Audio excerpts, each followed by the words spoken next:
Nous allons démarrer avec l'aide de Hachem, le shiur d'aujourd'hui. Cette semaine, nous allons lire Parashat Mishpatim. Aujourd'hui, nous sommes le mercredi 21 Shvat 5785, 19 février 2025. Le sujet que nous allons traiter avec l'aide de Hachem, c'est la justice ici-bas face à la justice de l'au-delà. Donc, il y a deux notions de justice. La justice d'en bas face à la justice d'en haut. Dans cette paracha de Mishpatim, regardez comment elle démarre. Ve'ele ha-mishpatim asher tasim lifnehem. Voici les mishpatim, je vous traduis littéralement. Voici les jugements, mishpat c'est un jugement. Asher tasim lifnehem, que tu devras poser devant eux. Là, je vous traduis littéralement. Ele ha-mishpatim, voici les jugements. Asher tassim, que tu poseras ou tu exposeras l'ifnehem devant eux. Et s'il y a une question qui se pose, pourquoi la Torah nous parle de mishpatim, de jugement? On n'est pas dans un tribunal. Là, cette paracha de mishpatim, elle vient après Yitro, après le don de la Torah, le don des mitzvot, des tariag mitzvot. Pourquoi la Torah, lorsqu'elle démarre cette paracha, elle nous parle de jugement? On n'est pas dans un tribunal. La Torah aurait dû dire, voici les mitzvot de Hachem, voici les commandements de Hachem. Pourquoi on parle de notion de jugement, de mishpatim? On a l'impression qu'on est devant un tribunal. Retenons cette question-là. Je vais vous lire un petit peu Rashi. Rashi nous dit, Lama nismecha parashat dinim les parashat misbeyach. Comment se fait-il que la Torah Kedosha a juxtaposé la paracha des dinim, cette paracha-là qui parle des contentieux financiers, problèmes financiers, avec la paracha du misbeyach? Parce que n'oublions pas que la paracha de la semaine dernière, qui est paracha Yitro, elle termine par la mitzvah de la construction de misbeyach. Vi misbeyach avanim ta'aseli. Si tu construis un misbeyach, il faut le faire en pierre. Il ne faudrait pas que ce soit des pierres taillées. Et lorsque tu monteras sur un misbeyach, il ne faudrait pas monter sur des marches pour ne pas découvrir ta nudité devant le misbeyach. Donc on parle de la notion de misbeyach. Demande alors Rashi, au nom de Midrash, pourquoi la Torah juxtaposait le misbeyach avec les dinim, avec les jugements? Nous dit Rashi, c'est parce que la Torah voulait nous enseigner l'omar lach, pour te dire, chez Tassim Sanhedrin Etzel HaMikdash, que tu devras installer un Sanhedrin, le grand Sanhedrin de 71 Dayanim, à côté du Mizbeach, à côté du Bet HaMikdash. Et nous savons bien que le Mizbeach dont on parle, dont on a parlé la semaine dernière dans la paracha, c'est un Mizbeach qui est dans le Bet HaMikdash. Parce que les korbanot, on les fait au Bet HaMikdash. Alors, pourquoi la Torah juxtaposait le Mizbeach qui symbolise le Bet HaMikdash avec les Mishpatim, avec les jugements? C'est pour nous dire que tu devras installer un tribunal rabbinique dans le temple. C'est ce qu'on appelle le Sanhedrin, Sanhedrin Gdola, qui était dans l'Ishkat HaGazit. L'Ishkat HaGazit, c'est une chambre qui était dans le Bet HaMikdash. Dans cet endroit-là, il y avait un Sanhedrin. Et les questions compliquées, on devait aller les poser là-bas. Ainsi que, par exemple, les condamnations, les grandes condamnations, ça se faisait aussi là-bas dans l'Ishkat HaGazit.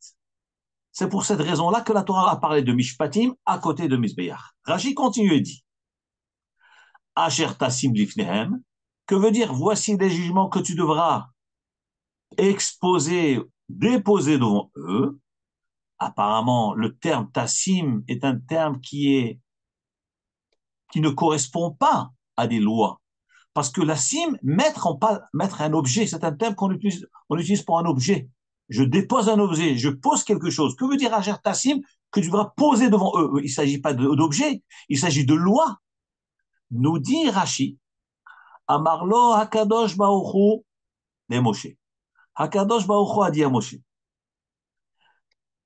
Lo ta'ale al dachtecha. Ne pense pas que la mitzvah que je t'ordonne d'enseigner la Torah, c'est juste un enseignement par cœur. Tu vas leur enseigner deux, trois fois.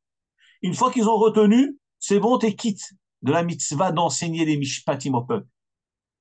Et que tu aurais pu penser que tu n'as pas besoin de te fatiguer à leur donner les raisonnements, le sens de chaque mitzvah, la raison de chaque mitzvah. Il faut juste leur ingurgiter les lois crûment. Dit Rashi, pas du tout. Moi, Kadosh Baruch Hu, je t'ordonne de leur enseigner ces lois, pas seulement qu'ils puissent les assimiler, mais il faut enseigner le sens de chaque mitzvah, la raison de chaque mitzvah, la logique de chaque mitzvah, le bon sens de chaque mitzvah, qui est shulchan ha'aruch, comme une table dressée, ou mukhan, qui est prête, le echol lifne ha'adam, qui est prête à ce que l'homme puisse jouir et consommer les mets qui s'y trouvent. Qu'est-ce que cela signifie? Nous dit Rashi. Pourquoi la Torah a employé le terme tassim lifnehem? Tu poseras devant eux. On a l'impression qu'il s'agit d'un objet qu'on pose et qu'on expose. C'est justement les lois de la Torah, les mishpatim de la Torah qu'Akadosh Baruch Hu ordonne à Moshe d'enseigner au peuple juif. Ce n'est pas juste des connaissances que le peuple doit apprendre par cœur, bêtement, sans comprendre. Non, il faut que ça soit comme une table dressée, qu'on puisse différencier. Là, c'est une salade, là, c'est un légume, là, il y a du pain, là, c'est tel goût, là, c'est tel goût, des goûts différents, des arômes différents. Eh bien, c'est exactement ça la Torah. Il faut l'expliquer, il faut la commenter, il faut lui donner du goût, de la saveur. C'est ça, tassim lifnehem keshulhan aruch, comme une table dressée devant eux. Ça, c'est la mitzvah qu'Akadosh Baruch Hu a ordonné à Moshe Rabbeinu. Et d'ailleurs, c'est la mitzvah qui nous incombe, qu'Akadosh Baruch Hu nous impose à nous. Déjà, nous, apprendre la Torah et l'enseigner à nos enfants et à nos élèves sous cette forme-là, justement. Pas leur apprendre du par cœur bêtement, sans comprendre le sens des mitzvot. Il faut tout leur donner, comme une table dressée, où un homme profite, déguste tous les goûts, tous les mets. C'est ça, tassim lifnehem. Revenons maintenant à la question que nous avons posée précédemment. Que veut dire Ele HaMishpatim? Pourquoi la Torah emploie le terme de Mishpatim, qui signifie des jugements? Voici les jugements, mais de quels jugements s'agit-il? Il fallait parler de loi, de mitzvot, de commandements. Je vais vous rapporter une autre interprétation qui est apportée dans le Zohar HaKadosh. Ce n'est pas le sujet d'aujourd'hui, mais je suis obligé de parler de ça un petit peu. Le Zohar HaKadosh nous dit, que veut dire Ele HaMishpatim? Lorsque nous parlons de mitzvot, ben Adam la Havero, la Torah emploie le terme de jugement, justice. De quel jugement s'agit-il? Patah Rabbi Shimon Amar. Rabbi Shimon dit dans le Zohar HaKadosh, Ve'ele HaMishpatim asher tasim lifnehem. Voici les jugements que tu devras dresser devant eux. Dit le Zohar HaKadosh. Ve'ilen dinaya. Voici les lois. Dit Tzadar Kodamehon, que tu dresseras devant eux. Le Zohar HaKadosh, il commence par traduire que Mishpatim, c'est les lois. Il ne parle pas de jugement. Mais là, le Zohar HaKadosh se lance dans une démonstration, dans une interprétation profonde pour expliquer justement le mot Mishpatim, cette difficulté que nous avons. Pourquoi les lois, on les appelle jugement? Quel lien y a entre la loi et le jugement? Dit le Zohar HaKadosh, je vous lis ces mots. Ilen inun sidurin, voici l'ordre, les ordres des Gilgula, des réincarnations, d'inin, des lois, des nishmatim, des âmes, des itdanu qui ont été jugés, condamnés, kol had vehad, chacune, les kabel onsheh, pour recevoir sa punition. Que nous révèle le Zohar HaKadosh? Regardez, une chose extraordinaire. Nous dit le Zohar Kadosh, lorsque la Torah dit Elea Mishpatim, voici les jugements. Évidemment, on parle de dinim, on parle de loi, on parle de commandement de Hachem. parmi les 613 mitzvot de la Torah. Mais pourquoi ici la Torah nous parle de jugement? Nous dit Rabbi Shimon Bar Yochai, Beruach Kodsho, que cette paracha de Mishpatim, qui parle de contentieux, de dégâts entre un juif et un autre, des relations entre deux personnes, là, un homme, il casse quelque chose, il devra la payer. Un homme cause un dégât, il devra réparer, nous dit le Zohar Kadosh, justement. C'est pour cela que la Torah a appelé ça Mishpatim. Comment un homme répare? Il répare à travers un jugement. Quel jugement? Dit le Zohar Kadosh, Ilen Sidurim de Gilgula. Voici l'ordre et la chronologie des réincarnations, les jugements des âmes qui ont été condamnées et qui doivent subir leur punition. Ça veut dire que dans cette paracha de Mishpatim, lorsqu'on nous parle que, exemple, M. Réhouven a cassé l'objet de Shimon, et après Shimon devra payer, mais en réalité, il y a un tas de calculs derrière tout cela. Pourquoi ce fameux Réhouven, il frappe Shimon? Pourquoi ce Shimon se fait mal? C'est parce que Shimon a fait un mal à quelqu'un d'autre. Et donc, il revient dans un Gilgoul pour réparer le mal qu'il a causé à un autre. Et il le reçoit par le fameux Réhouven. Et pourquoi c'est Réhouven qui doit faire ce mal-là à Shimon? Pourquoi pas Lévi Yehuda? Parce que Réhouven lui-même doit aussi payer ses dettes. Et l'Agma nous dit, Megalgelin chov ad yedei chayav. On enclenche chov, une dette, ad yedei chayav, par un homme qui est condamné. Le condamné va faire subir à un autre la sentence parce que l'autre devait subir. Mais cet homme-là qui a fait ce mal, Réhouven a fait à Shimon, c'est parce que lui-même doit subir une punition. Donc on lui dit, frappe un tel, parce que toi aussi tu dois te frapper. Donc en fin de compte, tous ces contentieux financiers, dégâts moraux, physiques, en réalité sont liés à des tikkunim de Gilgulim. Voilà ce qu'on nous dit Rabbi Shimon Bar Yochai dans le Zohar Kadosh. Et c'est pour cette raison-là que la Torah commence par en disant Eleha Mishpatim. Voici les jugements. C'est-à-dire, il ne s'agit pas seulement des mitzvot de la Torah. Ces mitzvot sont liés à des jugements, à des Gilgulim qu'un homme doit subir pour pouvoir réparer les dégâts qu'il a causés tout au long de sa vie. Donc, nous avons une nouvelle interprétation, nouvelle facette du terme de Mishpatim, selon le Zohar Kadosh, selon Rabbi Shimon Bar Yochai alav shalom. Maintenant, je vais vous rapporter un enseignement qui est rapporté dans le Midrash pour expliquer pour répondre à cette question que nous venons de poser. Ve'ele ha-mishpatim. Voici les jugements que tu dresseras devant eux. Nous avons demandé, la Torah aurait dû dire, voici les mitzvot que tu devras dresser devant eux. Pourquoi nous parlons de mishpatim? On parle de jugement. Donc on parle de justice. Pourquoi parle-t-on de justice? Dites-moi, lorsque la Torah va donner la mitzvah de Tfilin, elle va nous dire Ve'ela mishpatim, voici la justice, voici le jugement. Mais quel rapport le jugement avec les Tfilin? La Torah nous parle de jugement ici justement, dans les contentieux. Regardez ce que dit le Midrash Tanchuma dans le chapitre 5. Nous dit le Midrash Ve'ele mishpatim, voici les jugements. Lama nakat lashon mishpat. Pourquoi la Torah a employé le terme de mishpat, de justice? Rabbi Eliezer Omer, Rabbi Eliezer dit, Im yeshdin le ma'ala, le matan yeshdin le ma'alan. Nous dit Rabbi Eliezer alav shalom. Ici, la Torah nous révèle quelque chose d'extraordinaire, quelque chose de très fort. C'est vrai, Akadosh Baruch Hu nous a donné la Torah, nous a donné ses mitzvot, nous a donné ses décrets, nous a donné ses interdits. Mais Akadosh Baruch Hu nous dit, sache, si tu fais la justice sur terre, il n'y aura pas de justice qui tombera de là-haut. Je vous dis le terme.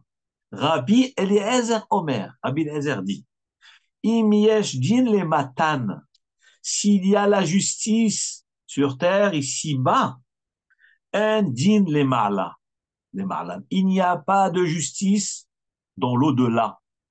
Qu'est-ce que ça veut dire? Si un homme exécute les mitzvot de Hashem Itbarach, si un Rav exécute les mitzvot, tel que la Torah nous le décrit, nous l'ordonne, eh ben, il n'y a pas de midat hadin qui tombe du ciel. Il n'y a pas de chas v'shalom, de rigueur qui descend du ciel. Im en din le ma'lan. Donc, im en din le matan, s'il y a le din en bas, il n'y a pas de din qui tombe d'en haut. Im en din le matan, mais si chas v'shalom, il n'y a pas de justice sur terre ici-bas dans ce olam hazé.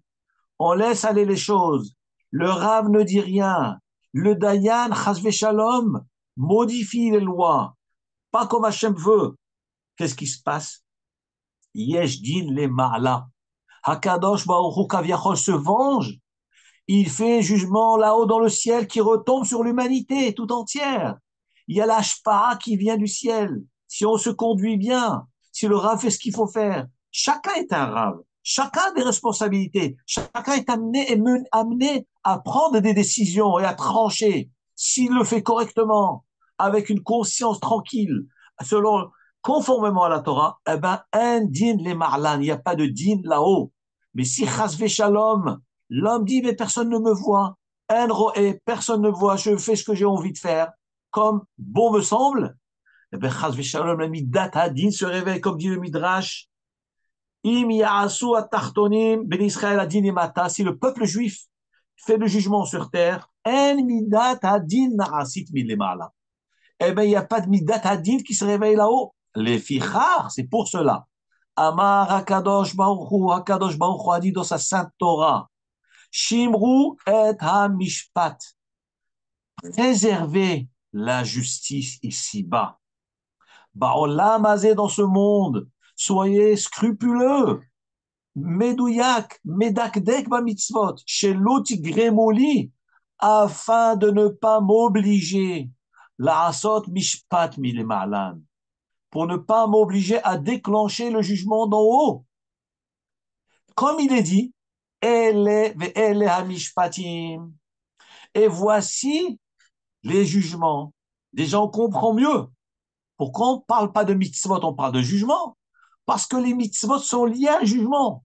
Lorsque je fais une mitzvah, lorsque j'exécute l'ordre que Hachem a ordonné dans telle ou telle situation, donc je fais le jugement sur terre. Je fais de la justice sur terre. À ce moment-là, Hachem lui dit, ve'ele hamishpatim. Eh bien, il n'y aura que ces justices-là. Tu n'auras pas à subir, chas v'shalom, la justice d'en haut. C'est ça, ve'ele hamishpatim. Il n'y aura que cette justice-là. Asher tasim lifnehem. Que tu dresseras devant eux. Il n'y aura que ça. Mais sinon, eh ben, il n'y aura pas que Ela Mishpatim. Tu auras d'autres choses. Tu devras payer pour cela. Ça s'appelle les Mishpatim chez les Ma'lan. La justice d'en haut, de l'au-delà. Chas v'shalom. Et c'est pour cette raison-là que la Torah a employé le terme de Mishpatim et pas Mitzvot. Parce que la Torah nous parle du côté caché de l'accomplissement de nos mitzvot, de notre conduite sur terre. La Torah nous dit attention, Mishpatim, ce que tu vas accomplir en réalité, ça ne fait que régler les mishpatim sur terre, pour qu'il n'y ait pas de mishpatim là-haut. Donc la Torah nous donne un côté caché des mitzvot qui s'appellent les mishpatim. Voilà ce que nous révèle le Midrash Tanchuma dans le Perek. Ceci étant dit, je voudrais vous lire une Gemara. Ceux qui font Dafayomi, c'est un daf qui est, bon, il remonte maintenant à peut-être un mois et demi, je pense. Mais regardez ce que la Gemara nous dit dans Masechet Sanhedrin.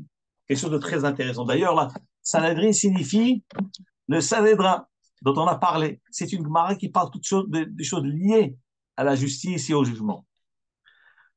Ici, la Gemara traite d'un sujet lié à un tribunal qui doit siéger. La Gemara dit que pour déclarer Ribour Hashana, l'année bissextile, une année de 13 mois, nous avons besoin de nommer 7 Dayanim. Donc il faut 7 Rachamim, arrivons jusqu'au chiffre de 7. 7. Et la Gemara, donc, elle se lance dans ces discussions-là. Et entre autres, elle parle, lorsqu'il y a des contentieux, est-ce qu'il faut chercher ce qu'on appelle un arrangement, pshara, d'office, ou bien non, il faut juger. Ou bien, il faut faire moitié-moitié. On propose un arrangement. Si les protagonistes ne sont pas d'accord, eh ben on va au jugement direct.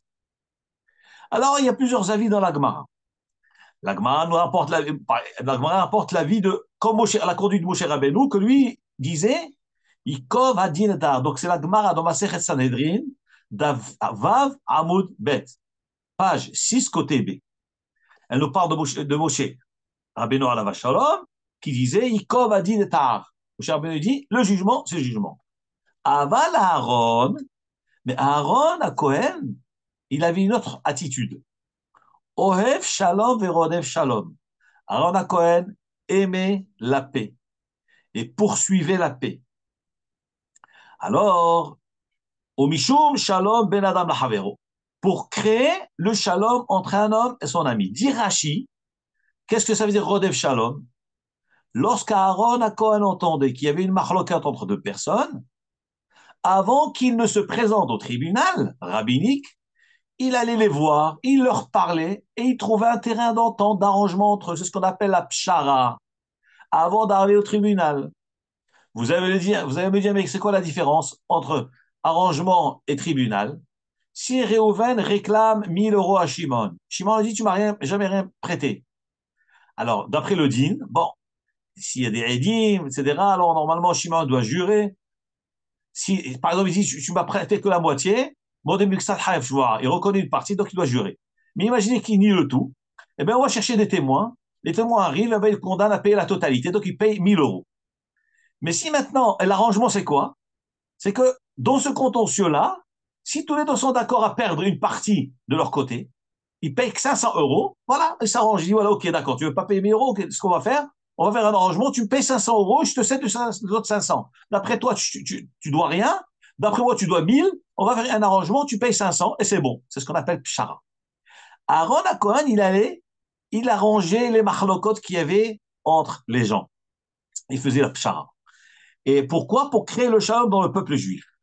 La Gemara continue et dit qu'il y a un avis de la Gemara qui pense que c'est une mitzvah de chercher à faire cette pshara-là. Il y en a qui disent, Bichlal, j'ai pas le droit de faire de pshara. Direct le jugement. Il faut condamner ou pas, s'il est condamnable, on le condamne. Il y a un avis qui pense, d'abord on propose l'arrangement. Si ça marche pas l'arrangement, on condamne.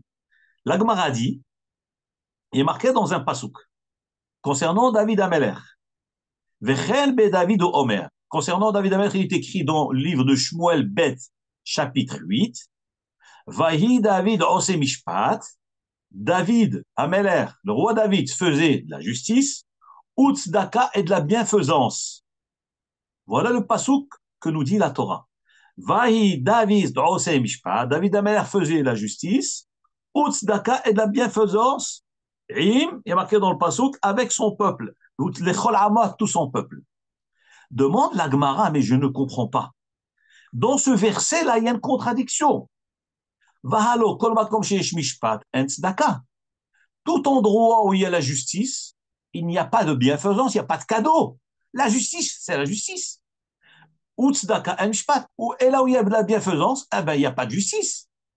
Alors, donc, la Gemara demande, je ne comprends pas, dans ce passage de David Ameler, on est en train de parler du bien de David Ameler, de ses qualités, de ses jugements, et on dit que David Ameler faisait la justice et la bienfaisance. La Gemara dit, je ne comprends pas. Mais s'il y a de la justice, donc il n'y a pas de bienfaisance. Et s'il y a de la bienfaisance, donc il n'y a pas de justice. La Gemara donne une première réponse. Elle dit qu'en réalité, qu'est-ce que c'est la tzedaka que David Ameler faisait? La justice qu'il faisait, c'est que il a quitté celui qui méritait qu'on lui rende son argent. Et que veut dire tzedaka, bienfaisance? Zebitsua. C'est ce qu'on appelle l'arrangement, la pshara. Donc David Ameler était mitpacher. Il proposait aux protagonistes un arrangement.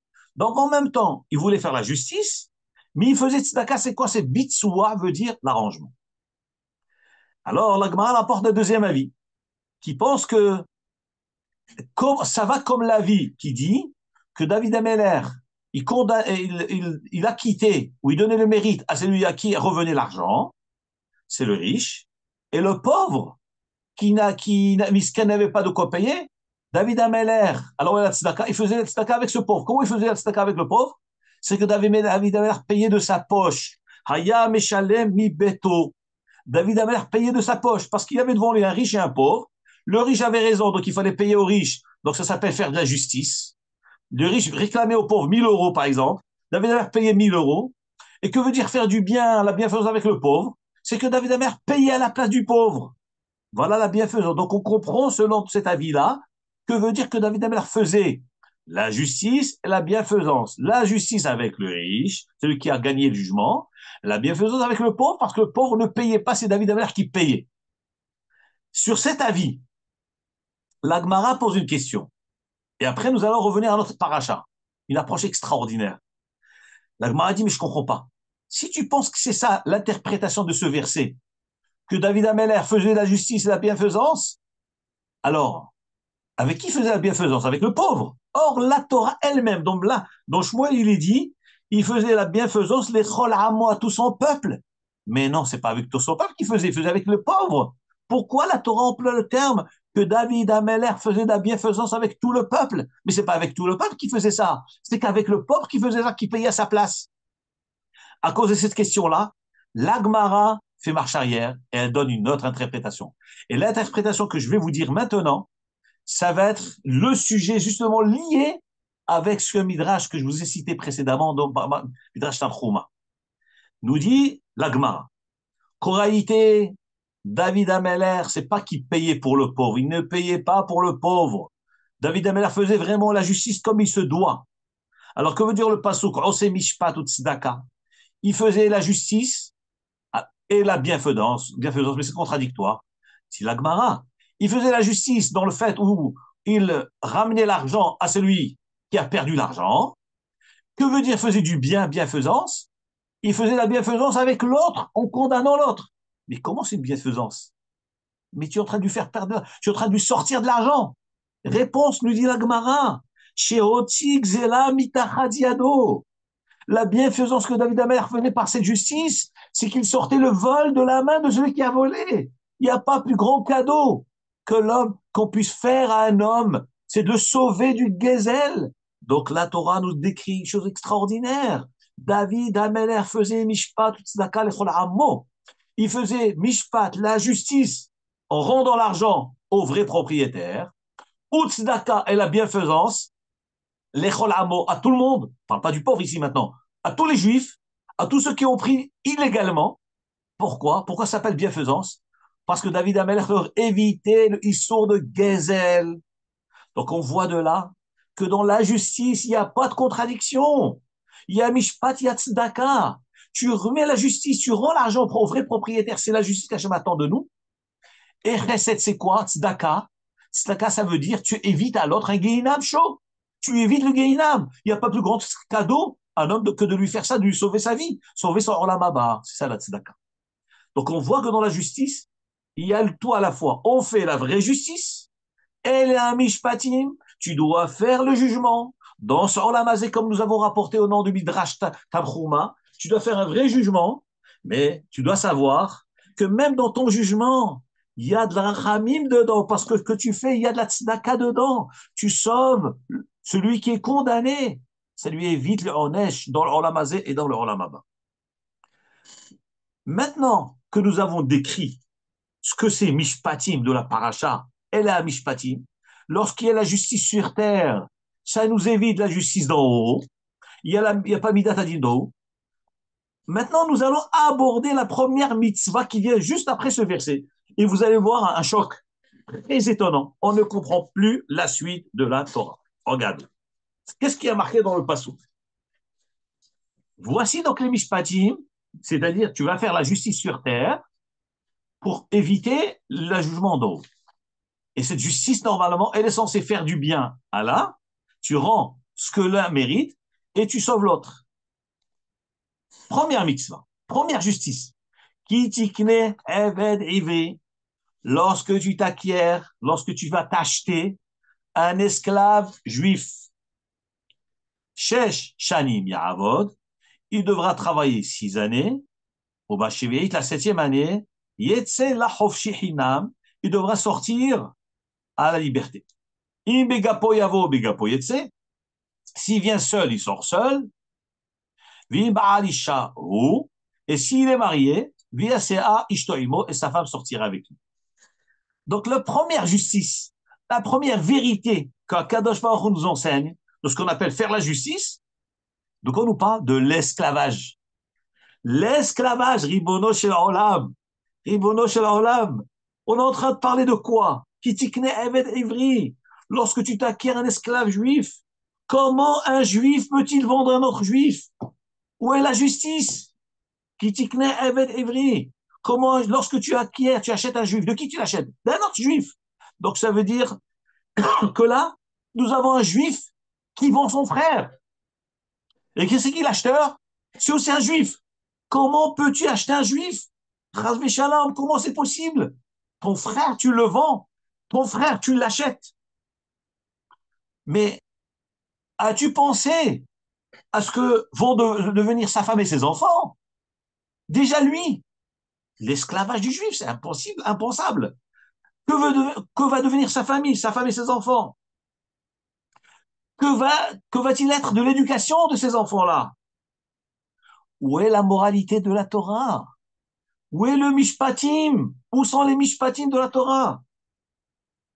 Où est l'amour du prochain? Ribono shel Olam. Vous prenez un juif, vous le vendez. C'est ça l'amour du prochain. Moi, je l'aurais invité chez moi. J'aurais tout donné. Tu vends ton frère. Où est l'amour? Et de quel droit je peux vendre un juif? De quel droit? Est-ce qu'il est à moi? Il est libre de faire ce qu'il veut. De quel droit je le vends? Et vous savez très bien, Yosef Hatzadik a été vendu par ses frères, chose qui nous a causé 400 ans de galoute en Mitzrayim. Comment les frères ont vendu Yosef?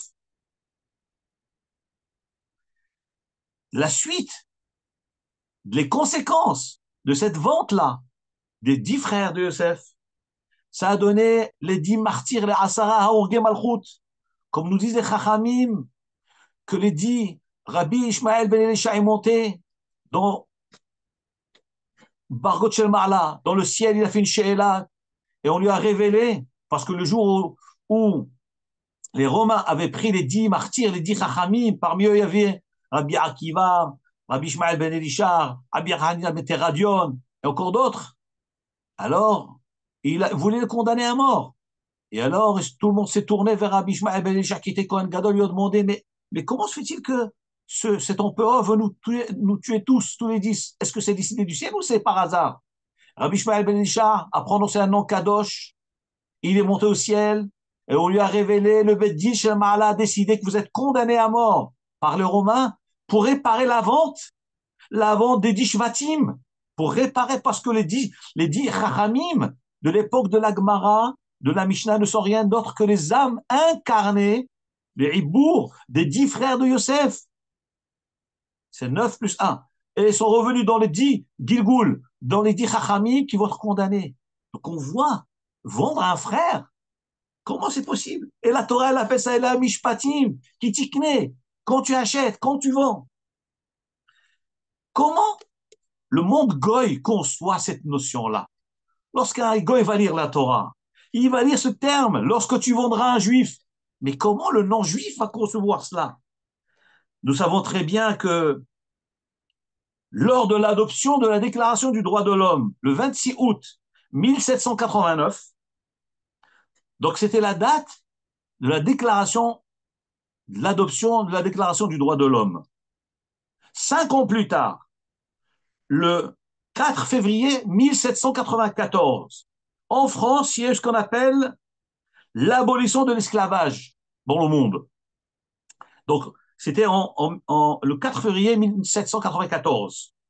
Plus tard, le 27 avril, presque un siècle plus tard, le 27 avril 1848, 27 avril 1848, il y a ce qu'on appelle l'abolition définitive et l'émancipation des esclaves.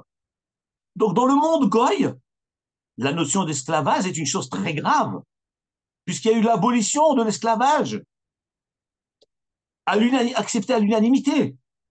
Et vous savez que dans le journal officiel du 23 mai 2001, l'esclavage est considéré comme un crime contre l'humanité. Donc, le monde goy, comment va-t-il concevoir ces mitzvot de la Torah? Comment peut-on appeler ça une mitzvah? Comment on peut appeler ça un mishpat? Comment c'est un mishpat? Mishpat avec qui le mishpat? Où est la justice? Eh bien, justement, vous allez comprendre qu'est-ce que c'est le monde juif, qu'est-ce que c'est notre sainte Torah, qu'est-ce que c'est l'amour du peuple juif, qu'est-ce que c'est l'amour du prochain. Notion qui n'existe pas dans le monde. Et là, justement, je vais vous en faire une démonstration. La Torah nous dit, no Torateno akdosha, ki tikne eved ivri. Lorsque tu t'acquiers un esclave juif, on a demandé, mais de quel droit tu vends le juif? De quel droit tu achètes un juif? Nous dit le Midrash, le Eved Ivri est vendu pour son bien, pas pour le confort du maître, Hasvé Shalom, contrairement à ce que le monde utilisait dans l'esclavage. Lorsque le juif se fait vendre, c'est pour le bien de l'esclave. Quel bien? La Torah nous dit, Venimkar bignevato. Le juif est vendu pour son vol. Ce vol, ce juif, dans quelles circonstances il est vendu? Il y a deux cas de figure. Il y a le cas de figure où le juif a volé. Si un juif a volé, il n'a pas de quoi rembourser. Il veut faire tchouva. Comment il va réparer? Comment doit-il réparer son vol? Nous dit notre sainte Torah, Venimkar bignevato. Il est vendu pour son vol. Il est vendu. L'argent qu'il récupère, c'est pour rembourser le vol qu'il a consommé, qu'il n'a pas de quoi rembourser. Donc le Beddin, il est nimkar allié des Beddin, les Shalem ma sheganav. Nous dit les Chachamim, le Eved Ivri est vendu par le tribunal pour payer ce qu'il a volé. Alors, c'est pour le bien du Eved ou pour le bien du patron? C'est pour le bien du Eved, pour lui donner du srout, comme l'Agmara que nous avons cité précédemment, l'Agmara de Sanhedrin, Dav, Vav, Amoud, Bet, que David Amelech, qu'est-ce qu'il faisait? Il faisait Mishpat et Tzedaka. On a demandé, mais quel Tzedaka? Mishpat, il faisait la justice, c'est qu'il rendait l'argent au propriétaire. Mais la bienfaisance, avec qui il faisait bienfaisance? Réponse, avec celui qui a volé. Il lui donnait une chance de réparer ce qu'il a causé comme dégâts, pour ne pas qu'il aille brûler au Guéhinam. Il lui donne la possibilité de se rattraper, de se racheter. Quel cadeau extraordinaire Hakadosh Baruch Hu nous a donné dans sa sainte Torah, comme le jour de Kippour qu'Hachem nous a donné. Pourquoi Hachem nous a donné Kippour? On doit jeûner, on doit rester debout, prier toute la journée. Pourquoi? Pas pour nous faire souffrir, pas du tout. C'est pour sauver notre vie qu'Hachem nous a donné ça. Venim karbignevato. Donc on comprend déjà un peu mieux, on voit un peu plus clair. Kitikne eved ivri. Lorsque tu vas t'acheter un juif, pas parce que tu as envie d'avoir un serviteur qui va te cirer les chaussures. Pas du tout, chas shalom. Un juif, on ne peut pas le rabaisser, c'est une neshama kadosha. C'est pour aider un juif. La Torah te dit, lorsque tu vas t'acquérir un juif, lorsque tu vas t'acheter un juif, pour l'aider à faire tchouva, pour qu'il puisse rembourser ce qu'il a volé. Alors, c'est magnifique. Deuxième cas de figure, après on va avancer dans le pasouk, où un juif est vendu, nous disent les Chachamim, c'est celui qui se vend lui-même parce qu'il n'a pas de quoi vivre et de quoi nourrir sa famille. Donc lorsqu'il y a marqué Kitikne, lorsque tu t'acquiers un juif, c'est pas que moi je veux écraser un juif et l'acheter comme un serviteur, un esclave, pas du tout. Ce juif-là est un homme responsable, ce qui veut de celui qui veut devenir serviteur. Mais il veut assumer ses responsabilités de père de famille. Il n'a pas de quoi nourrir sa femme et ses enfants. Il n'a pas de quoi payer ses scolarités. Qu'est-ce qu'il fait? Il est prêt à se vendre pour permettre à ses enfants d'aller étudier à la yeshiva, pour permettre à sa femme de se nourrir, de nourrir sa famille. Regardez la force d'un juif. Il est prêt à se vendre comme esclave. Nous disent les Chachamim, Moher atzmo mipene dochako. Il se vend. Pourquoi? Il est prêt à être vendu comme esclave pourvu d'assumer, de remplir ses responsabilités, ses engagements vis-à-vis de sa femme et de ses enfants pour les nourrir.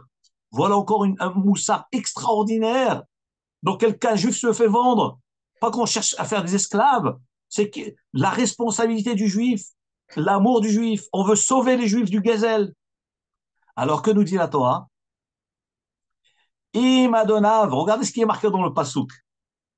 Lorsqu'il vient seul, il sort seul. Mais si son maître lui donne une femme, il se marie avec elle, donc les enfants, ils restent au maître. Mais regardez ce qui est marqué dans le Passouk. Le Midrash il dit, Im Adona vitello isha, si son maître lui donne une femme, donc cette femme-là, c'est une servante Kenaani qui est pas forcément juive, elle est Shifra Kenaanite, mais qui prend statut moitié juive. Alors les enfants restent au patron. Et dans le passage qui a marqué Im Adonav, si son maître sans vav, normalement Adonav, ça s'écrit avec un vav, si son maître lui donne une femme, une servante. Et alors dit le Midrash, pourquoi? Étonnamment, le Adonav est marqué sans vav. Adon, c'est avec vav. Pourquoi marqué sans vav? Si son maître, sans vav. Dit le Midrash, c'est un maître qui est un petit maître, pas un grand maître. Qu'est-ce que ça veut dire?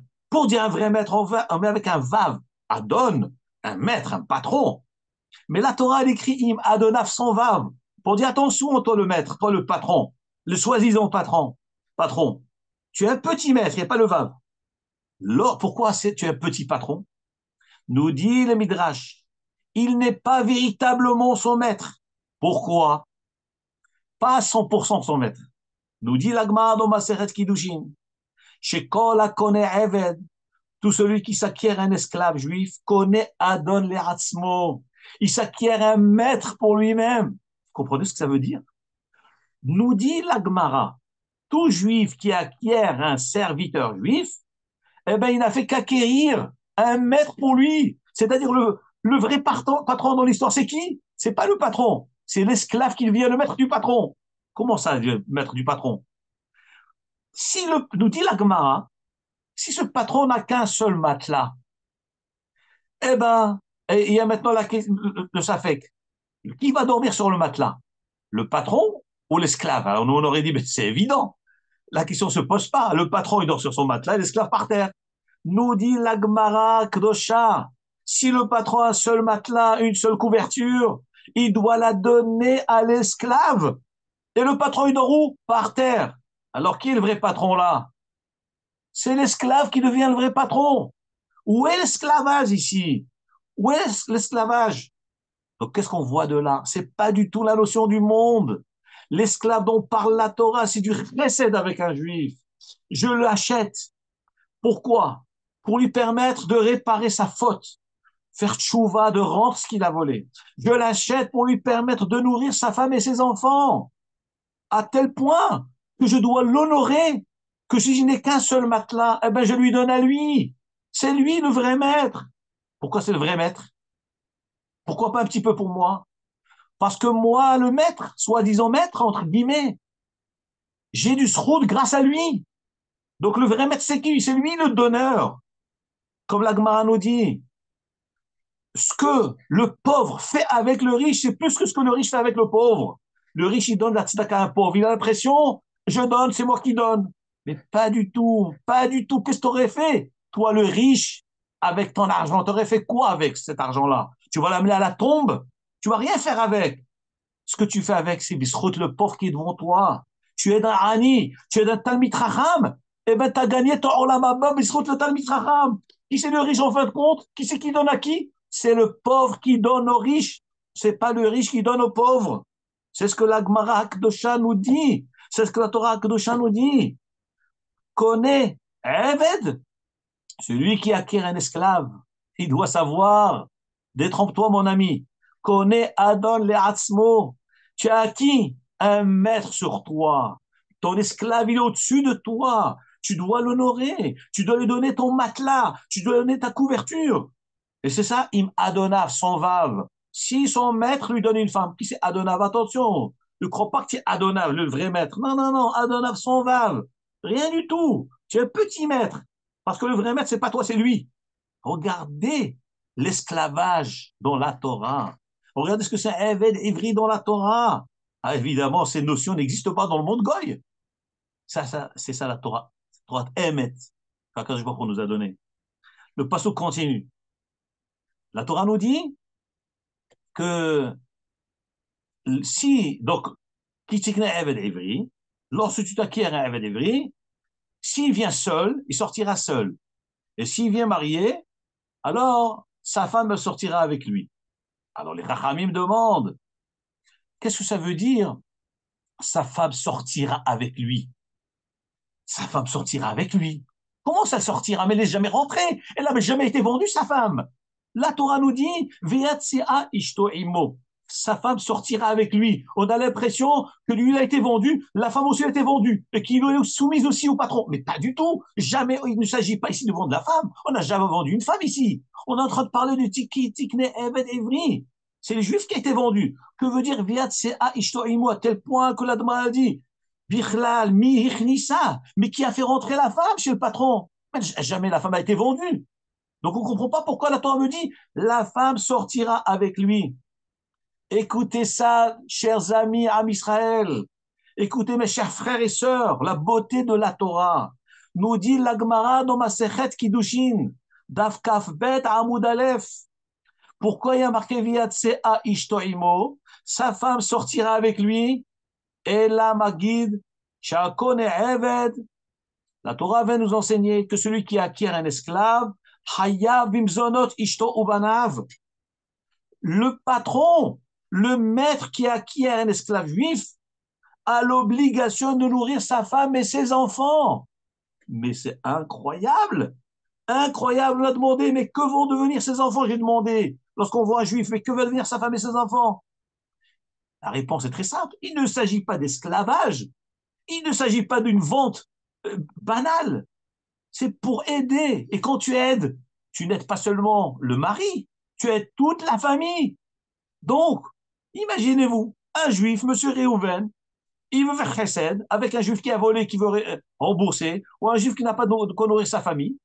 Il achète le Evet pour lui permettre de nourrir sa famille. Mais en plus de ça, c'est que ce patron, il doit nourrir la femme et les enfants de l'esclave juif. Il doit payer leur scolarité, il doit les habiller, il doit payer les frais de la yeshiva, tout il doit payer le patron. Mais vous vous rendez compte? C'est quoi ce genre de patron? C'est ça le patron? Justement, c'est ça ce qu'on appelle dans la Torah un Eved, acheter un Eved. C'est pour ça qu'il est marqué dans le Pasuk, Ve'atsea ishto imo, sa femme sortira avec lui. Pourquoi elle sortira avec lui? Parce qu'elle était justement avec lui. Pas pour travailler chez le patron, pour se nourrir sur le dos du patron. Voilà. Et donc, quand elle sort, eh ben, c'est fini. Le contrat est terminé, madame. Vous rejoignez votre foyer et votre mari. Je ne peux plus vous prendre en charge.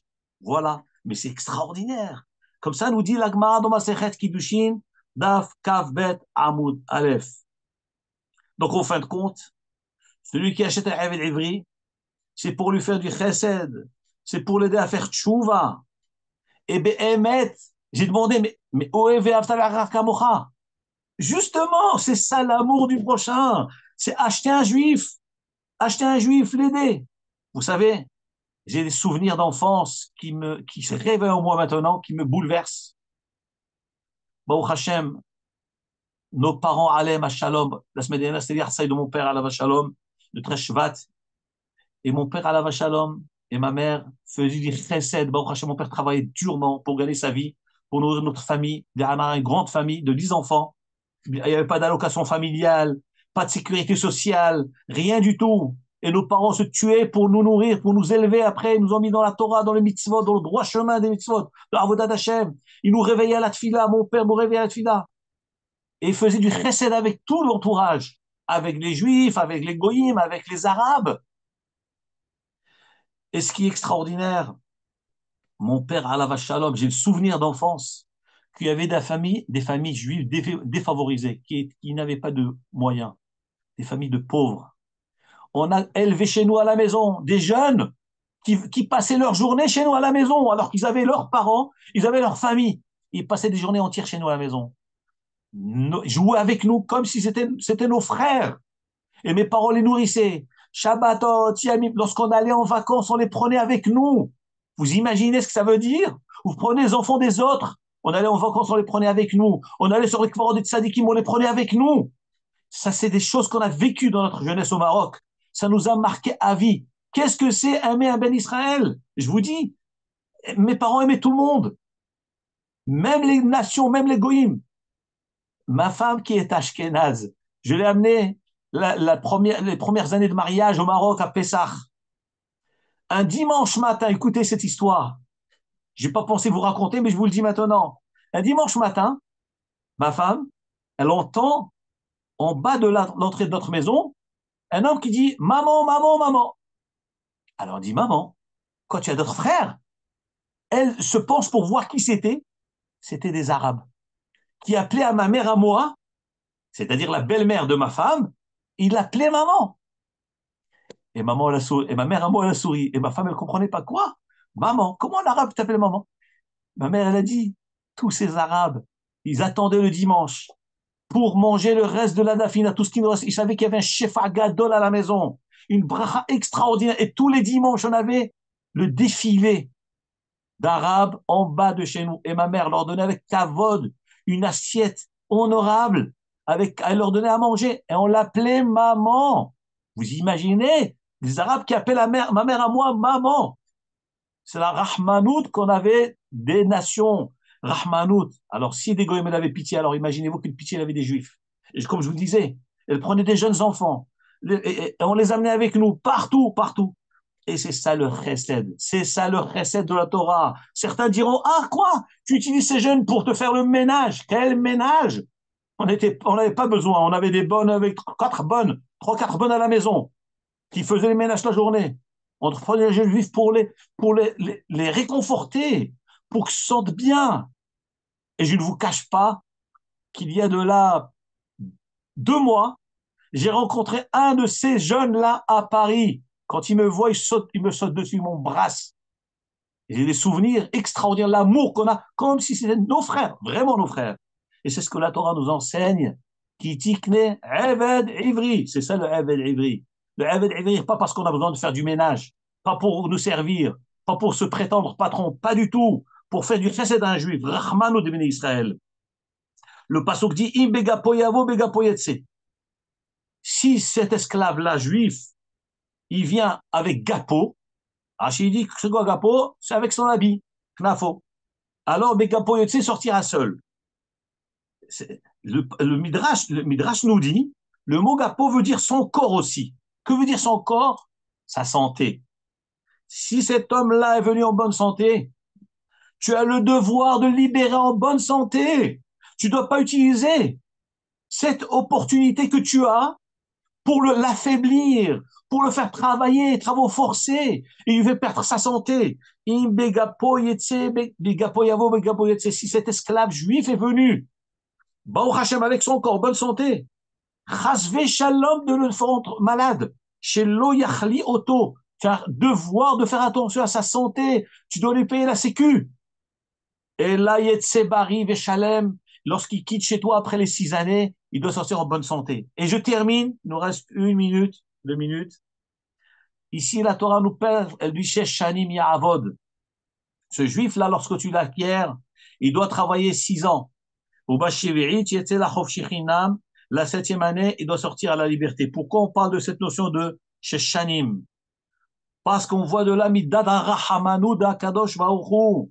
Rahmanout, c'est vrai qu'on veut aider quelqu'un, on veut aider sa famille, mais il y a une limite. Il y a une limite parce que, sauf il est quand même chez toi, il est enfermé chez toi pendant 6 années. C'est vrai que tu rends service à lui, à sa femme, ses enfants, mais quand même, il faut quand même le libérer. À nous dit le Midrash, Hakadosh Baruch Hu, lorsqu'il a créé son monde, il l'a créé en 6 jours et s'est reposé le 7e jour. Tu dois faire de même. Tu ne dois pas être plus royaliste que le roi. 6 années, c'est bon. Après 6 années, tu le libères. Tu le laisses partir. Tu le laisses partir. Parce que sauf, avec tout l'aide que tu lui donnes, quand même, il est quand même enfermé chez toi. Il n'est pas libre de ses mouvements. Donc, tu dois le libérer. Je m'arrête là. Iratson, Kakadosh Baruch Hu, nous révèle la beauté des mitzvot. Et les mishpatim, asher tasim lifnehem. Les mishpatim, il faut exécuter scrupuleusement les mitzvot de Hachem dans son Olamazé. les commandements d'Hachem dans son Amazé, bien qu'il y ait un côté des fois dur pour le condamner, mais comme David Amé faisait, Mishpat ou Tzedaka, c'est du bien, c'est le bien que nous faisons. Même quand quelqu'un vous le condamne, il paye. C'est pour lui éviter de faire du gazelle. Vous prêtez de l'argent à quelqu'un, vous avez honte de lui réclamer, mais vous ne lui rendez pas service. Après, il part avec un gazelle. Sachez, malheureusement, j'ai assisté il y a moins d'un an à Paris à une lévaya d'une personne qui était un peu malade.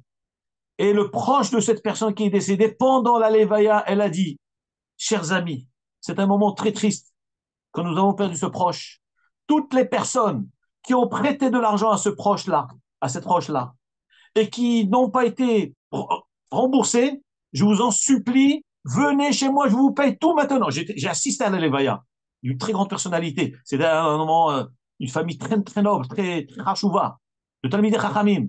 Elle a dit, je suis là, j'attends tous ceux qui ont prêté de l'argent au niftar à cette personne, qui viennent réclamer leur argent, ce sera un nachat pour le niftar. C'est recette qu'on rend à quelqu'un. Rembourser, il ne faut pas avoir honte de réclamer. Si la personne elle vous dit j'ai pas de quoi, eh ben il y a des halachot. Il faut laisser passer, il faut revenir plus tard, etc. etc. Mais sinon, c'est un chesed. Je vais arrêter là. Irason Shiniske, Geoula Kerova, quand Kadosh Baruch Hu fasse en sorte que les otages qui restent soient libérés, vivants, en bonne santé. Quand Hachem voit Refoua tous les blessés, que Hachem nous envoie Geoula Kerova, Amen, Ken Yiratzon. Baruch Adonai Le'olam, Amen ve'Amen. Amen, Amen. Shabbat Shalom.